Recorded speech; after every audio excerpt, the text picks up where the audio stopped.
Hello. नमस्कार श्रोतेहो. Hello doctor या live phone in कार्यक्रमात मी वैशाली नांदगावकर आपलं स्वागत करते.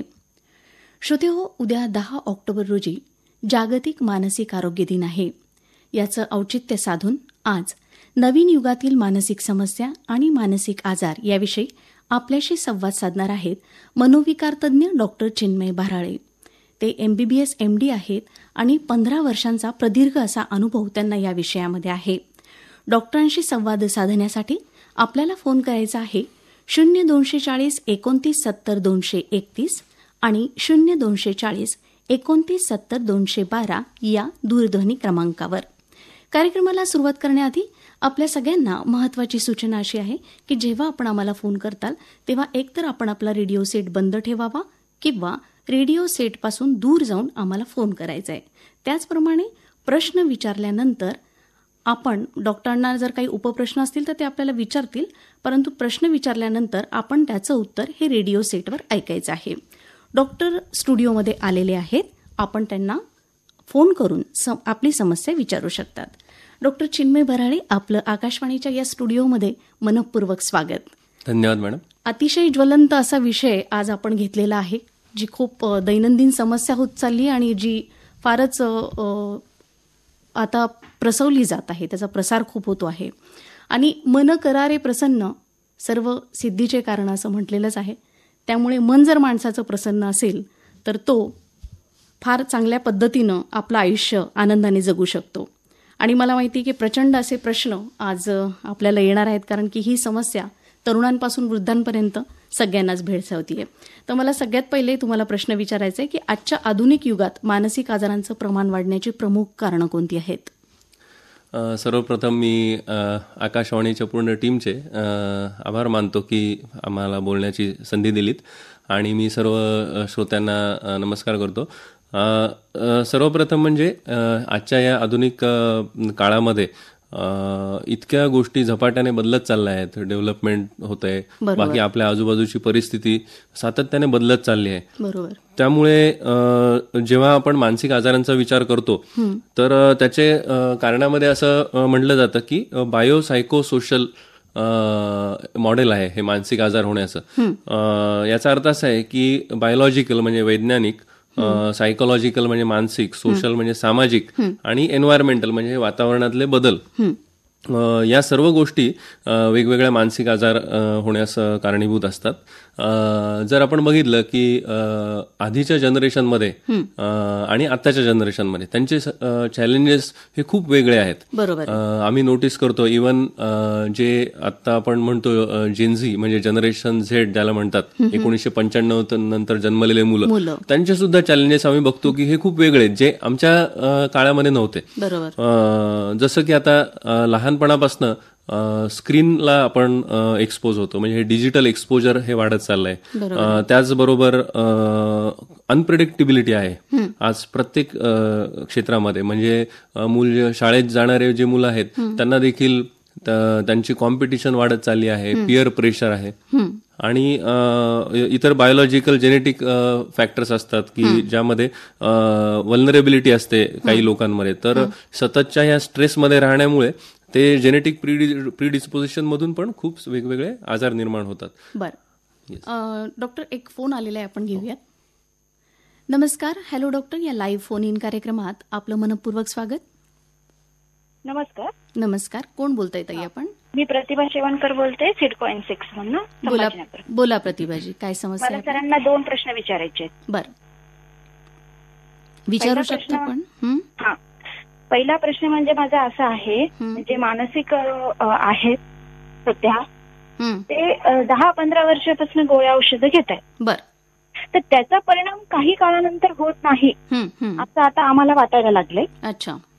आणि दुसरा असा प्रश्न आहे की ज्या ह्या लोकांसाठी एरोड्यामध्ये वगैरे ठेवलं जातं, हे 2 महिन्यासाठी 3 महिन्यासाठी ठेवलं जातं. त्याच्यानंतर यांना सुट्टी दिली जाते की हे चांगले झालेत म्हणून, पण हे चांगले झालेले नसतात. अच्छा. तर यांच्यासाठी काही संस्था अशा आहेत का की जेणेकरून तिथे आपण त्यांच्यासाठी काही व्यवस्था करू शकू? बरं, कायमस्वरूपी. अतिशय चांगला प्रश्न आपण विचारलेला आहे. आपण ह्याचं उत्तर रेडिओ सेटवर ऐकावं डॉक्टर आपल्या शंकेचं समाधान करतील. ओके. हां, नमस्कार मॅडम. हा खूप महत्त्वाचा प्रश्न आहे. काही मानसिक आजारांमध्ये जसं आपण आता सांगितलं की काही मानसिक आजार हे क्रॉनिक असतात, म्हणजे दीर्घकाळ चालणारे. जसं डायबेटीज, हायपरटेन्शन, आयुष्यभर आपल्याला औषध गोळ्या चालू ठेवणं हे आवश्यक आहे. तसंच काही आजारांमध्ये औषध गोळ्या हे सातत्याने चालू ठेवणं हे अतिशय आवश्यक आहे. आता काही रुग्णांमध्ये आजार हा पूर्णपणे बरा होत नसेल किंवा त्याला एक असिस्टेड आपल्याला हेल्प लागत असेल, तर अशा काही संस्था, जसं सरकारी याच्यामध्ये येरवाडा ही संस्था आहे, तसं प्रायव्हेटमध्ये देखील वेगवेगळ्या ठिकाणी या संस्था उपलब्ध आहेत. जसं की पुण्यामध्ये एक जागृती नावाची संस्था आहे, नित्यानंद म्हणून संस्था आहे, चैतन्य फाउंडेशन म्हणून संस्था आहे. अशा प्रायव्हेट मध्ये संस्था उपलब्ध आहेत. त्याचबरोबर सरकारी वेगवेगळे दवाखाने आहेत जिथे मानसोपचार विभाग आहे. तर मला यांना हे सांगावं वाटेल की त्यांचा एकदा उपचार जो चालू आहे तो पुन्हा तज्ज्ञ डॉक्टरांकडनं एकदा तपासून घेणं, त्याच्यामध्ये अजून काय करता येईल या गोष्टी बघणं. आणि बऱ्याचदा तुम्ही जसं सांगितलं येरवड्यासारख्या ठिकाणी पूर्ण म्हणजे वर्षानुवर्ष ठेवणं हे बऱ्याचदा पेशंटसाठी योग्य नसतं. तर काही महिन्यानंतर ते जे वापस घरी पाठवतात, तर कुठल्या पण व्यक्तीला त्याच्या घरचं वातावरण त्या वातावरणात ठेवून त्याचा सांभाळ करणं हेच नेहमी रेकमेंडेड आहे. शेवटचा पर्याय. ठीक आहे डॉक्टर. पुढचा एक फोन आलेला आहे, तो आपण घेऊयात. नमस्कार. हॅलो डॉक्टर, या लाईव्ह फोन इन कार्यक्रमात आपलं स्वागत. होते. तर मी मुक्काम पोस्ट चौकात संभाजीनगर येथून चंद्रकांत गोमटे बोलतो. प्रथम माझं डॉक्टर साहेबला नमस्कार. नमस्कार. बोला चंद्रकांतजी. प्रश्न असा आहे की मानसिक अनुवांशिक असतो का? अनुवांशिक. दुसरा प्रश्न असा आहे की डिप्रेशन नेमकं काय याची माहिती हवी मला. बरं, आपण प्रश्न विचारला आहे, तो डॉक्टरांना कळाला आहे. आपण याचं उत्तर आपल्या रेडिओ सेटवर ऐकावं. हां, चंद्रकांतजी नमस्कार. तर सर्वप्रथम मी हे सांगू इच्छितो की मानसिक आजारामध्ये अनुवंशिकता हे एक महत्त्वाचा घटक आहे. त्यामध्ये बरेच आजारामध्ये क्रोमोझोमल किंवा जेनेटिकल ॲबनॉर्मॅलिटीज यामधून हा आजार होऊ शकतो. किंवा बऱ्याचदा असं बघितलं आहे आम्ही की आई किंवा वडील या दोघांमधील कोणामध्ये मानसिक आजार असेल तर तो त्यांच्या येणाऱ्या पिढीमध्ये याचं प्रमाण हे नॉर्मल कपलपेक्षा जास्त आहे. परंतु याचा अर्थ असा नाही की आम्ही असे पण लोक बघितले आहेत की ज्यांच्यामध्ये आई आणि वडील दोघांना मोठ्या मानसिक आजार आहेत, पण त्यांचे जे मुलं आहेत त्यांच्यामध्ये कुठल्याही प्रकारचा आजार आढळून आला नाही. त्यामुळे जरी मानसिक आजार असेल तरी त्याच्याबद्दल त्याचा योग्य जर इलाज झाला तर बरेच मानसिक आजार असे आहेत की हे पूर्णपणे बरे होतात. त्यामुळे त्याची काळजी घेणं, फक्त आपण योग्य काळजी घेणं हे अपेक्षित आहे. बाकी ते प्रिव्हेंट करणं किंवा ते होऊ नये अशा काही गोष्टी त्याच्यामध्ये नाही आहेत. शेवटी आजार आहे हा कोणाला पण केव्हा पण कुठल्याही वयामध्ये होऊ शकतो. त्यांचा आणखी एक प्रश्न होता की डिप्रेशन म्हणजे काय? डिप्रेशन म्हणजे उदासीनता. तर डिप्रेशन आपण हा दैनंदिन जीवनात नेहमी वापरतो की मला उदास वाटतंय, डिप्रेस्ड वाटतंय. परंतु उदासीनता ॲज अ सिम्पटम म्हणजे लक्षण आणि उदासीनतेचा आजार ह्या दोन गोष्टींमधला फरक आपण समजून घ्यायला पाहिजे. आपण आपल्या आयुष्यात उदासीनता बऱ्याच आयुष्याच्या टप्प्यावर आपल्याला सतत वाटत असते. परंतु जेव्हा उदासीनता सातत्याने majority of the time of the day म्हणजे दिवसभरात सातत्याने मेजर कालावधी साठी असेल, 2 आठवड्याहून जास्त जर ती टिकून असेल आणि या उदासीनतेच्या लक्षणासोबत लॉस ऑफ इंटरेस्ट म्हणजे उत्साह, मला माझ्या दैनंदिन कामात किंवा माझ्या आवडीच्या कामांमधला माझा उत्साह निघून गेलाय, असं जर लक्षण असेल तर निश्चितच त्यांनी तज्ज्ञांचा सल्ला घेणं हे अपेक्षित आहे. फार छान संवाद सुरू आहे डॉक्टर आपला. श्रोते हो, हॅलो डॉक्टर हा लाईव्ह फोन इन कार्यक्रम आपण ऐकत आहात आकाशवाणीच्या छत्रपती संभाजीनगर केंद्रावरून. या कार्यक्रमाचे प्रायोजक आहेत शांती नर्सिंग होम, मानसिक आरोग्याच्या सेवेत गेली 46 वर्षे अविरत कार्यरत संस्था. इथे मिळतात औषधोपचार, समुपदेशन, ईसीटी, पुनर्वसन, तसंच बालक आणि किशोरवयीन मुलांसाठी करिअर काउन्सिलिंग आणि खेळाडूंसाठी स्पोर्ट्स सायकोलॉजीसारख्या अत्याधुनिक सुविधा. अनुभवी 7 मनोविकार तज्ज्ञ, 15 मानसोपचार तज्ज्ञ आणि प्रशिक्षित टीमद्वारे रुग्णाला मिळतात विश्वासार्ह आणि शास्त्रशुद्ध उपचार. महाराष्ट्र शासनाचा सर्वोत्कृष्ट खासगी मानसिक रुग्णालय पुरस्कार प्राप्त आणि मराठवाड्यातील पहिले NBH मानांकन मिळवलेले रुग्णालय शांती नर्सिंग होम. आपल्या मानसिक स्वास्थ्यासाठी शांती नर्सिंग होम विश्वास, सेवा आणि समर्पणाचा वारसा. संपर्क 80 47 66 16 20. Shanti nursing home, Kanchanwadi, Chhatrapati Sambhajinagar. Doctor, एका श्रोत्याचा फोन येतोय, आपण तो अटेंड करूया. नमस्कार. हॅलो डॉक्टर, या लाईव्ह फोन इन कार्यक्रमात आपलं स्वागत. नमस्कार मॅम, कानिफनाथ गोळी बोलतोय मी संभाजीनगरवरून. बोला. हा, माझा प्रश्न असा आहे, माझा एक नातेवाईकाचा मुलगा आहे, तो थोडासा नैराश्यात गेलेला आहे इतक्यात. बरं.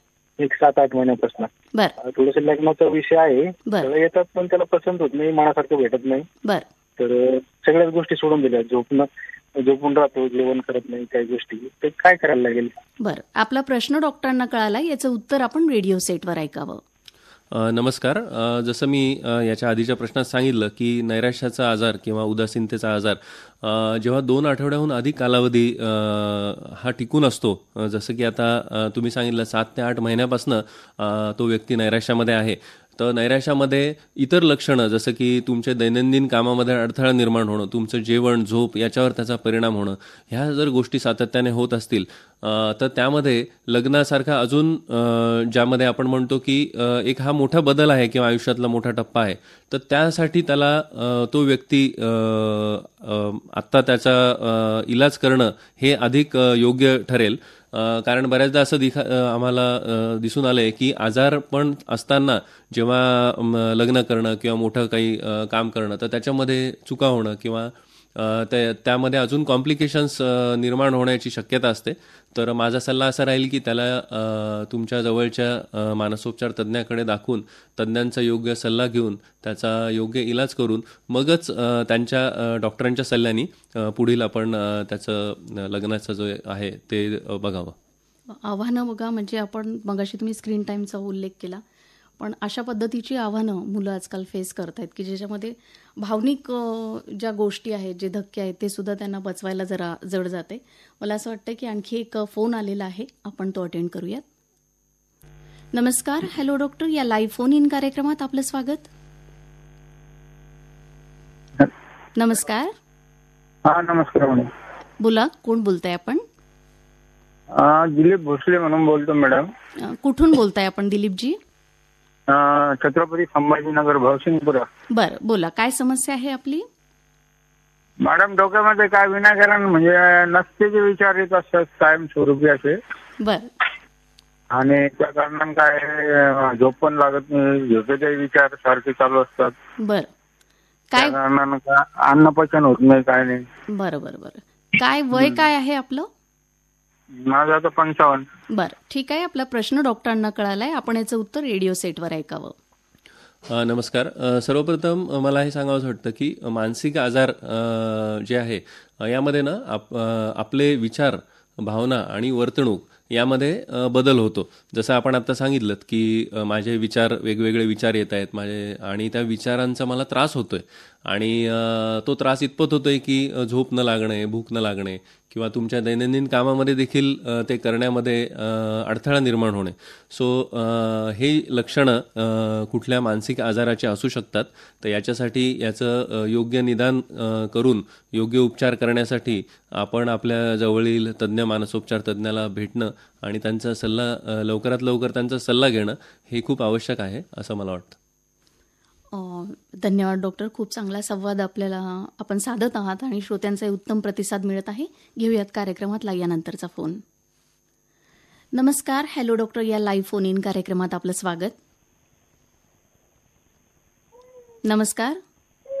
नमस्कार मॅडम. बोला. शेअर मार्केटचे व्यसन लागू शकतात का? बरं. आणखी काही विचारायचं आहे आपल्याला याच्या व्यतिरिक्त? नाही, कारण की बरेच तरुण त्यात अडकले आहेत ना. हा, त्याच्यामुळे एक प्रश्न होता माझा. अतिशय चांगला आणि वेगळ्या धाटणीचा प्रश्न आपण विचारलाय. आपला प्रश्न डॉक्टरांना कळालाय, आपण याचं उत्तर रेडिओ सेटवर ऐकावं. हा खूप छान प्रश्न विचारलाय यांनी. तर शेअर मार्केट मला इथे एक सांगावंसं वाटतं की मी मध्ये सरस्वती भुवन प्रशालेच्या एका कार्यक्रमामध्ये मला बोलवलं होतं. तर तिथे 8वी ते 10वीची मुलं होते आणि आमचा मानसिक आजारांसंबंधीचा प्रोग्राम होता. तो संपल्यानंतर बऱ्याच मुलांनी शेअर मार्केटबद्दल प्रश्न विचारले की आम्हाला आमचे पालक हे करू देत नाहीयेत किंवा कोणी करता येतं ह्याच्यामध्ये आम्ही इन्व्हेस्ट करावं का, आणि ऑनलाईन आजकाल बरेच प्लॅटफॉर्म्स आहेत. सो मला त्यावेळेला आश्चर्य वाटलं की इतक्या कमी वयापासून मुलं हे फायनान्शियली लिटरेट होत आहेत. परंतु यासोबत मला हे पण सांगावं वाटेल की असे खूप आम्ही म्हणजे शाळा कॉलेजेसमधले मुलं किंवा इव्हन नोकरी करणारे लोक बघितलेत की जे शेअर मार्केटमध्ये त्यांचे घरं उद्ध्वस्त झालेले आहेत. सो शेअर मार्केट चं ॲडिक्शन किंवा व्यसन, ज्यामध्ये आपल्याला माहिती असेल गव्हर्नमेंटनी आता हे जे वेगवेगळे इव्हन ऑनलाईन पैसे कमवण्याचे काही गेम्स आहेत किंवा हे ॲप्स आहेत किंवा ज्याच्यामध्ये तुम्ही पैसे लावा आणि मग पैसे वाढवा, तर या सगळ्या गोष्टींपासनं आपण दूर राहणं हे खूप जरुरी आहे.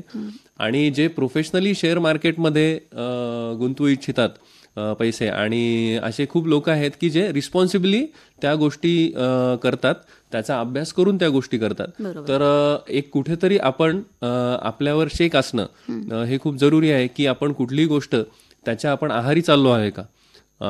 त्यामुळे पैसे गुंतवणं हे चुकीचं नाहीये, पण जेव्हा आपण त्याच्यामधनं मी पैसे टाकतो आणि ते मला डबल होतील आणि ते कसे 4 टाईम कसे वाढतील, मग त्याच्यात मी खूप रिस्क घेतली तर मला खूप जास्त त्याच्यातनं फायदा होईल, अशा गोष्टींचं जर आपल्या स्वभाव असेल की ज्याला आम्ही रिस्क टेकिंग बिहेवियर म्हणतो, तर तो आपल्यासाठी घातक ठरू शकतो आणि निश्चितच हे एक ॲडिक्शन ठरू शकतं. त्यामुळे एक आपण आपली लिमिट जर सेट केली व्यवस्थित आणि जबाबदारीने हे केलं तर निश्चित याच्यामध्ये फायदा होऊ शकतो.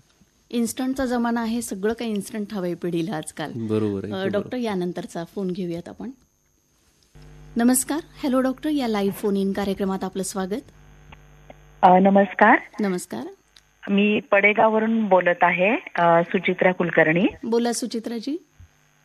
मला डॉक्टरांना प्रश्न विचारायचा आहे की IBS हा जो आजार आहे पोटाचा, इरिटेबल बाउल सिंड्रोम, तर तो मानसिक आजाराशी संबंधित आहे का? कारण माझी बहीण अशी आहे की तिला पोटाचा त्रास होतो, खूप टेन्शन आलं की सतत त्रास होत राहतो तिला, तर हे मानसिक आजाराशी संबंधित आहे का? अतिशय वेगळा प्रश्न आपण विचारलेला आहे. आपला प्रश्न डॉक्टरांना कळालाय, आपण याचं उत्तर रेडिओ सेटवर ऐकावं. तर इरिटेबल बाउल सिंड्रोम हा एक क्रॉनिक आजार आहे. याच्यामध्ये वेगवेगळे शारीरिक लक्षणं असतात, जसं आपण सांगितलं पोटाची लक्षणं, आणि याच्यामध्ये तुमचं पोटाचा वारंवार बिघाड होणं, कॉन्स्टिपेशन असेल, लूज मोशन असेल, पोट दुखणं, इतर शारीरिक लक्षणं असणं, यामध्ये मानसिक कॉम्पोनंट पण खूप महत्त्वाचा आहे या आजारात. कुठल्याही क्रॉनिक आजारामध्ये, जुनाट आजारामध्ये व्यक्तीची मानसिकता ही निश्चित एफेक्ट होते, त्याच्यावर परिणाम होतो. त्यामुळे मानसोपचार तज्ज्ञांचा सल्ला घेणं हे अतिशय महत्त्वाचं आहे. कारण त्या व्यक्तीच्या दैनंदिन जीवनात अडथळा येतो, त्याला वेगवेगळे चॅलेंजेस, लिमिटेशन्स येतात, आणि बऱ्याचदा आम्ही बघतो की ते निराशेमध्ये जातात, आणि बऱ्याचदा ही निराशा जर वाढली तर त्याचं हे शारीरिक आजार देखील अजून वाढत जातो. त्यामुळे ते डॉक्टरकडे जातात शारीरिक आजाराच्या, आणि गोळ्या वाढून घेणं किंवा अजून काय काय गोष्टी करणं. पण माझा असा सल्ला राहील की जर मानसोपचार तज्ज्ञाला दाखवलं आणि तो जर त्यांचा मानसिकरित्या ते जर स्टेबल झाले तर निश्चित त्यांच्या ह्या शारीरिक आजाराचा आउटकम पण सुधारतो. वा, म्हणजे आपण जेव्हा एखाद्या आजाराचं आपण उपचार घेत असू तर त्याचं मानसिक कारण पण असू शकतं, ह्या बाजूचा पण आपण विचार करायला पाहिजे. तर या प्रश्नाच्या अनुषंगाने ह्या बाजूवर देखील प्रकाश पडलेला आहे. श्रोते हो, उद्या जागतिक मानसिक आरोग्य दिन आहे आणि याचं औचित्य साधून आपण मनोविकार तज्ज्ञ डॉक्टर चिन्मय बाराळे यांच्याशी संवाद साधत आहोत. श्रोते हो, या कार्यक्रमाचे प्रायोजक आहेत शांती नर्सिंग होम, मानसिक आरोग्याच्या सेवेत गेली 46 वर्षे अविरत कार्यरत संस्था. इथे मिळतात औषधोपचार, समुपदेशन, ECT, पुनर्वसन, तसंच बालक आणि किशोरवयीन मुलांसाठी करिअर काउन्सिलिंग आणि खेळाडूंसाठी स्पोर्ट्स सायकोलॉजीसारख्या अत्याधुनिक सुविधा. अनुभवी 7 मनोविकार तज्ज्ञ, 15 मानसोपचार तज्ज्ञ आणि प्रशिक्षित टीमद्वारे रुग्णाला मिळतात विश्वासार्ह आणि शास्त्रशुद्ध उपचार. महाराष्ट्र शासनाचा सर्वोत्कृष्ट खाजगी मानसिक रुग्णालय पुरस्कार प्राप्त आणि मराठवाड्यातील पहिले NBH मानांकन मिळवलेले रुग्णालय शांती नर्सिंग होम. संपर्क 80 47 66 16 20. Shanti nursing home, Kanchanwadi, Chhatrapati Sambhajinagar. श्रोते हो, एक कॉल येतोय डॉक्टर, आपण आता तो अटेंड करूयात. नमस्कार. हॅलो डॉक्टर, या लाईव्ह फोन इन कार्यक्रमात आपलं स्वागत. हो नमस्कार मॅडम, मी गंगाधर अदानी सर बोलतोय, छत्रपती संभाजीनगरहून. बोला गंगाधरजी. माझा असा प्रश्न आहे की मोबाईल आणि मानसिक आरोग्य याचा संबंध काय, आणि हल्लीचे मुलं आणि विद्यार्थी सतत मोबाईल मध्ये आहेत रात्रंदिवस. बरोबर. ते दुसरं काही करतच नाही, तर हा प्रश्न कसा हाताळावा? वा, अगदी महत्वाचा प्रश्न आपण विचारलेला आहे. आपला प्रश्न डॉक्टरांना कळालाय, आपण याचं उत्तर रेडिओ सेटवर ऐकावं. Okay madam. हा अतिशय सध्याचा खूप चालणारा प्रश्न आहे की सगळ्यांसमोर ही समस्या आहे, आणि माझ्या मते हे शिक्षक आहेत ज्यांनी हा प्रश्न मांडला. तर आजकालच्या मुलांमध्ये म्हणजे जर तुम्ही बघाल की मूल जन्माला आल्यापासून त्याच्या हातामध्ये हे खेळणं दिलं जातं स्मार्टफोनचं. म्हणजे तो पहिले खात नाही म्हणून ते सुरू होतं, आणि मग जसं जसं ते वाढायला लागतं, शाळेत जायला लागतं, तसं तसं त्यांना अजून फोन वापरून मग त्याच्यामध्ये यूट्यूब असेल, सोशल मीडिया असेल, आणि ह्याचं रूपांतर हे ॲडिक्शनमध्ये देखील होताना आम्हाला दिसून येतं. तर ह्यामध्ये मोबाईल ॲडिक्शन हा एक प्रकारचा मानसिक आजार आहे. याला आम्ही वर्तणुकीचे व्यसन म्हणतो. म्हणजे आधीच्या 80-90व्या शतकात जसं अंमली पदार्थांचं व्यसन असायचं, दारू, गांजा, तंबाखू, ते तर चालूच आहे, पण आता ह्या नवीन युगामध्ये हे मोबाईल ॲडिक्शन आहे, त्यानंतर शॉपिंग ॲडिक्शन आहे, ऑनलाईन गेमिंग आहे, गॅमलिंग आहे, पॉर्नोग्राफी आहे, असे खूप वेगवेगळ्या समस्या निर्माण झाल्या आहे. आणि इथे मला एक सांगावंसं वाटतं की एक स्टडी झाली, त्याच्यामध्ये त्यांनी हे बघितलं की एका मुलाला त्यांनी एक ऑनलाईन TV गेम खेळत असणाऱ्या, आणि त्याचं ॲडिक्शन होतं, आणि तसं त्यांनी हे ॲडिक्शन किंवा हे व्यसन होण्याचं कारण असतं की डोपामिन नावाचं एक द्रव्य आहे, ते सिक्रेट होतं, आणि ते हे व्यसनासाठी कारणीभूत असतं. तर त्यांनी त्या मुलामध्ये ते डोपामिन द्रव्याची मात्रा बघितली, आणि व्यसन अंमली पदार्थाच्या व्यसन करणाऱ्यांमध्ये ती मात्रा बघितली. तर त्यांना असं निदर्शनास आलं की या वर्तणुकीच्या व्यसनामध्ये याचं प्रमाण हे डबलनी वाढलं होतं. म्हणजे दुपटीने त्याच्या मेंदूमध्ये डोपामिन सिक्रेट झालं होतं. यावरून असं लक्षात येतं की हे डबल ॲडिक्टिव्ह आहे. त्यामुळे यावर आपलं सतत लक्ष असणं की आपलं मूल याच्या आहारी जात आहे का, आणि त्यावर लगेच तज्ज्ञांचा सल्ला घेणं हे जरुरी आहे. कारण यामध्ये वेगवेगळे शारीरिक लक्षणं देखील येतात त्या मुलामध्ये. त्यामध्ये त्याची झोप कमी होते, तुम्ही सतत मोबाईल डोळ्यासमोर असल्यामुळे तुम्हाला डोळ्याचे विकार होतात, वेगवेगळ्या शारीरिक व्याधी, तुम्ही झोप कमी झाल्यामुळे तुमचं अपचन होणं, बाकी व्याधी चालू होतात. आणि याचसोबत मानसिक लक्षणं म्हणजे ते मूल चिडचिड करायला लागतं, शाळेमध्ये ते लक्ष देत नाही, अभ्यासात त्याचा एकाग्रता राहत नाही.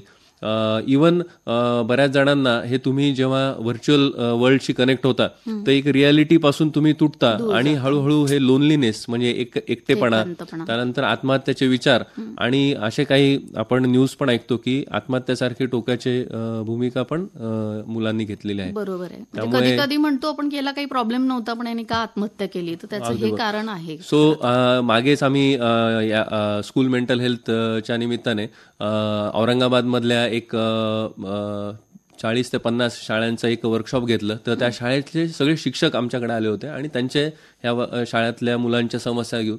तर त्यामध्ये बऱ्याच शिक्षकांचे हेच प्रश्न होते की आजकालचे मुलं हे स्मार्टफोनमुळे, आणि आम्ही ओळखायचं कसं की ह्याला मानसिक आजार आहे. तर मला हे सांगावं असं वाटतं की जर शिक्षक असाल तुम्ही, तर सगळ्यात पहिले तर हे बघायला पाहिजे की ते मूल अब्सेंट जास्त राहतंय का, जे आधी चांगलं प्रेझेंट राहायचं, त्याची एकाग्रता कमी झाली आहे का, किंवा ते झोपतोय का. बऱ्याचदा मुलांना, शिक्षकांना वाटतं की हा वर्गात झोपतोय म्हणजे याला शिक्षा द्या, पण तुम्ही जर त्याला एकट्यात बोलवलं आणि काय प्रॉब्लेम आहे, काय झालंय, आणि मग त्याच्या पालकांना वेळी सांगितलं, तर ह्या गोष्टीमधून त्या मुलाला आपण बाहेर काढू शकतो. अतिशय चांगली माहिती आपण दिलेली आहे. तर डॉक्टर, यानंतरचा फोन आपण घेऊयात. नमस्कार. हॅलो डॉक्टर, या लाईव्ह फोन इन कार्यक्रमात आपलं स्वागत.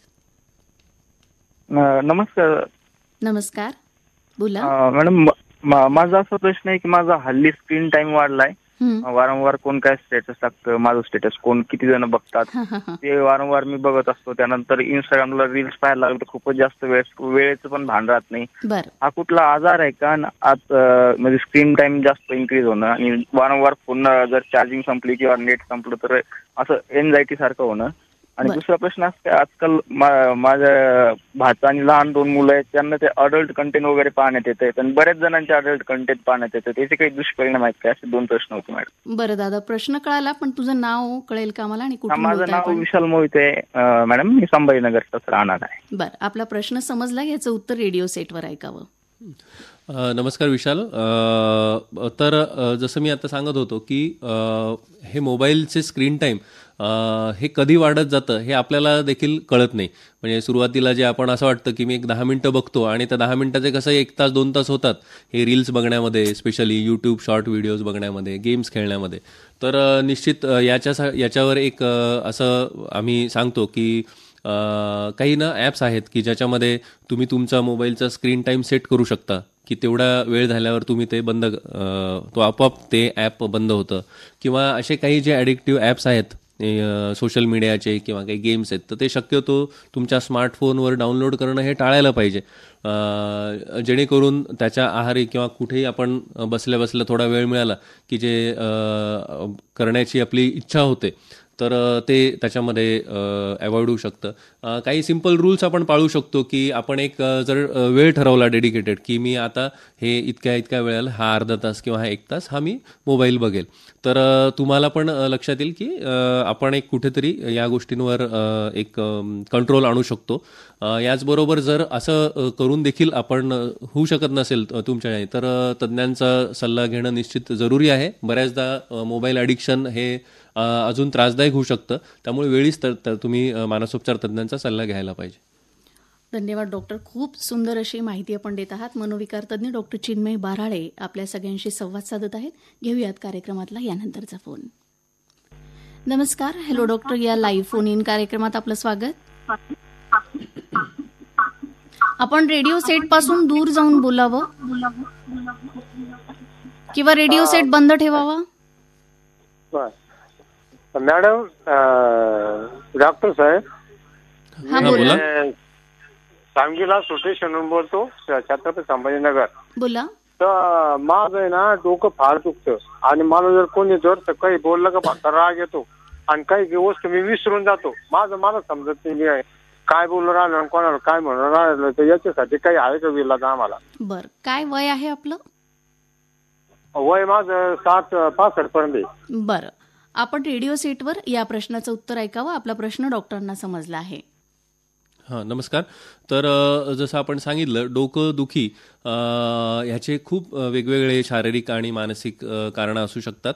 तर आणि हे जे सातत्याने थोड्या वेळाने चिडचिड होणं, हे जर तुमच्या वागण्यातला बदल तुम्ही नोटीस करत आहात तर मला असं वाटतं की एकदा ह्याचं योग्य इव्हॅल्युएशन व्हायला पाहिजे. तर तुम्ही जर तुमच्या जवळच्या मानसोपचार तज्ज्ञाकडे जाल तर ते सविस्तर तुमची माहिती घेतील, तुमच्या काही आवश्यक तपासण्या असतील त्या तपासण्या करतील आणि तुमचं योग्य निदान करून की ह्याच्या मागचं मूळ कारण काय आहे, मानसिक आजार आहे का शारीरिक आजार आहे, ते बघून ते तुम्हाला योग्य सल्ला देतील. अतिशय वेगळा प्रश्न होता हा की प्रत्येक वेळेला स्क्रीन टाईम आणि याच्या व्यतिरिक्तही काही कारणं असू शकतात. डॉक्टर, अतिशय सुंदर असा संवाद झालेला आहे. जागतिक मानसिक आरोग्य दिनाचं औचित्य साधून आज आपण आपल्या स्टुडिओमध्ये मनोविकार तज्ज्ञ डॉक्टर चिन्मय बाराळे यांना आमंत्रित केलं होतं आणि अतिशय सुंदर अशी माहिती, मार्गदर्शन त्यांनी आपल्याला केलेलं आहे. मानसिक आजार ही संकल्पना ज्यावेळेला मुळेही धरली नव्हती डॉक्टर, त्यावेळेसपासून आपली संस्था, आपले वडील देखील ह्या क्षेत्रामध्ये काम करत आहेत आणि आपण अनेक रुग्णांना बरं केलं आहे. आपल्या हातनं अशीच रुग्णसेवा होत राहावं ही सदिच्छा मी या ठिकाणी व्यक्त करते. आपल्याला वेळेची मर्यादा आहे, खूप संवाद साधायचा आहे कारण इतका गहन विषय हा, पण आपण आता इथंच थांबतोय. आजचा हा कार्यक्रम यशस्वी करण्यासाठी आम्हाला सहकार्य केलं होतं तंत्रज्ञ वंदना ठाकूर, सुनील जोशी आणि मोहम्मद रशीद यांनी. श्रोतेहो, हॅलो डॉक्टर हा लाईव्ह फोन इन कार्यक्रम दर गुरुवारी 10:30 ते 11 या वेळेत ऐकत रहा. पुन्हा भेटूयात एका तज्ज्ञ डॉक्टरसह. तोपर्यंत वैशाली नांदगावकरला निरोप द्या. नमस्कार. धन्यवाद.